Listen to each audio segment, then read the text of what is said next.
Aseguran que se está dando un retroceso no uso do galego, especialmente por parte do Concello e dos seus mandatarios. Últimamente utiliza moito os tempos compostos e conxugados o señor alcalde, cousa que non facía cando chegou de Saxán.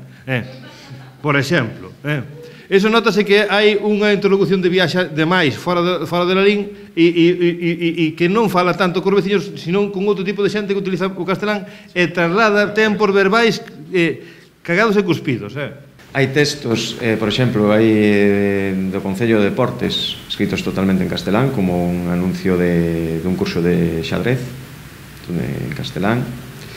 Hai sinalética en castelán, exclusivamente, en oficinas do Concello. Hai un outro cartaz de baloncesto que pon te gusta jugar al baloncesto, os rapaces non foran entender gustache xogar o baloncesto.